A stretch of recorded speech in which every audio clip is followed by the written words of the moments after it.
enough to die. You just started voting, you don't believe in war, but what's that gun you're toting? And even the River Jordan got bodies floating. Hello and welcome to the Airsoft News Network. This is a Sniper Special. From time to time I've seen on the boards and questions to asking me, what does it take to become a sniper? Well, I have here two guys from Team Rage, Mosin and Oakey, who are going to assist me and talk to you about what it's like to be an airsoft sniper, the gear it takes, the equipment to use, and the mental and physical capabilities of being an airsoft sniper. So, I want to start off with this. Oakey, what is an airsoft sniper? I'm looking at him. Oh, and by the way, we are live, uncut, unedited. So if you see us picking our nose, awesome. So what's it like? It's pretty much the like what everyone wants to do, because it seems like the most menacing role in the sport of airsoft. It takes a lot of skill, which I think the reason a lot of people want to do or play this role is because they see that there's like a hierarchy, so to speak, of airsoft snipers, and they see that and they want to play that role to get to the top, but there's a lot of work into it. So playing this role is way different than anything else. It takes a lot of time and practice to even get close to achieving what you want to be as a sniper in airsoft. You have to put a lot more money into it than any other role, I think. And you take a lot of time. It's funny, you take a lot of time spending a lot of money on your rifle, a lot of time on your ghille suit, just to not be seen. You know, and you say that money, it's a very important thing that I want to bring up is, you know, there's different qualities. We've seen everything from a $59 Super 9 clear plastic model to a Marusian top of the line, $550 type rifles like we have here. Now, Mosin, I would say, what would be the best for a beginner if they were coming into the role and they wanted, or even not even so much a beginner itself, someone who wants to enter into the role of becoming a sniper? Let's say they've played for a while and they said, okay, now it's time for me to switch over. What would you recommend for as far as a replica? Mosin, hands down. Mosin makes the most solid bodied rifle, and that's what discourages a lot of people, because they'll want to get into sniping. They'll see the Mosin's FPS, which is 280 stock, I believe, and they'll be like, okay, that's crap. Then they'll go click on like a UTG, which comes 400-ish, and they'll be like, all right, well, that's going to be the rifle I'm going to choose. But that's the common mistake, because UTGs, they're a lot cheaper and they're a lot more mass-produced, so that makes them just a lot more prone to breaking. But a Mosin, everything on it easily can handle 550. My trigger assembly is stock. Just about everything on this rifle is stock, except for I have a 300% drop-in kit, and I'm shooting about 550 right now. Absolutely no problems at all. You know, you said a Mosin, and for our viewers, we'll explain this, is that a Mosin is a spring rifle. Yeah.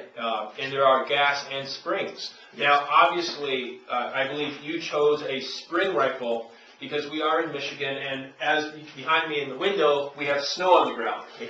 Where a gas rifle, such as what I have here, which is a KJW M700, doesn't always perform as well. Right. But we can get into that more later. And depending on, I guess, on the climate, would you agree, and I guess the question is, would you agree that depending on your climate that maybe a gas will perform just as well, if not better, than a spring? No. No. I don't think so. Okay. I don't think so at all either. All right.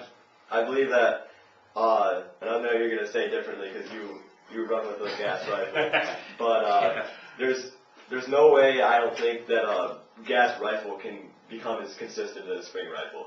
Because once you hone your spring rifle, and you work with it, you tinkered it with, like, every day, you got it where you want it, you're going to be chronoing maybe 1 FPS plus or minus every time you chrono it. So I'll be shooting maybe 550, 550, 550, 551. That will be my chrono results. Okay. So it'll be that consistent, so I know that consistency is what I want to get. As for a gas rifle, I've personally never shot a gas rifle for a long period of time, I've tinkered with them. I play with them on the field a little bit.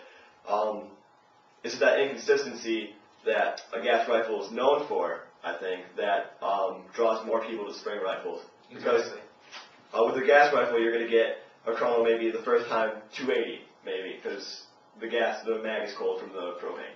You're going to get, then after that, maybe you'll get it like 400, then you're going to go up to 500, and you're going to hover around 500. It's not going to be a big fluctuation, but it's that consistency of a spring rifle over a gas rifle. So. In addition to that, with the cold being there, I mean, Oakey and I, we've had many of stories where we'll sit there out in the cold for 2-3 hours at a time and not move. And I've had my entire gun be coated in ice, as well as other people have on the field. Any sniper who's done that bit, they know.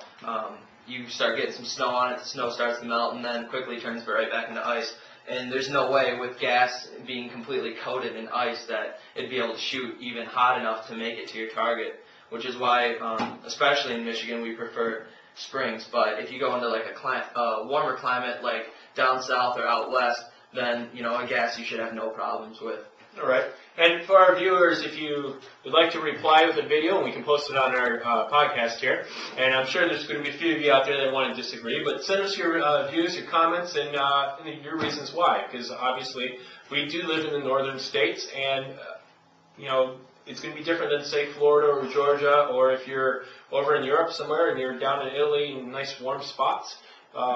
It may perform all completely different. Now I know, like for instance, my rifle right now, it is cold outside. We're around 32 degrees, and for everyone else, that's 0 degrees Celsius. And sometimes colder. About a couple of weeks ago, we were playing in -7 degrees. Yeah, it was -7 out. Yep. So which was about what, -20 degrees Celsius or something like that. Something around there, yeah. It was cold. It was cold as fuck. That's for sure. My entire gun turned into ice. So, and I had to modify my rifle to get up to around 500, 550. However, with the cold, putting a harder spring in it as to a much stiffer striker spring decreases your amount of shots per magazine, because you're now increasing the amount of propane to be released through the from the mag. Yep. So, let's moving on. What would you say? I guess this can go for either one of you. What are the do's and don'ts for an airsoft, you know, for a newbie, for an airsoft sniper? I mean, they get into the role, they want to get the gear, they get the gun, they get the Mosin, they get the ghille suits behind us, which we'll get to in just a moment, and they just suck. I mean, what are some things that they can do to improve on? What are the do's and don'ts of playing the role of a sniper? Well, certainly a big don't is not to move a lot. I mean, as an airsoft sniper, you can't go in the field expecting that, oh, my rifle shoots farther, therefore I'm going to get 30, 40 kills in the game. It's not going to happen. No dedicated sniper is going to get that. No matter how hard you try, no matter how long the game is, you don't get that. And that's a good point. You say you don't get that many kills. Now, I know personally, I don't get that many. How many do you get in, let's say, a game? Let's say 100 people, and we'll play for 6 hours. How many kills do you think you might get throughout the entire game? The games I play with that many people, I've gotten max kills about 10. On average, between 6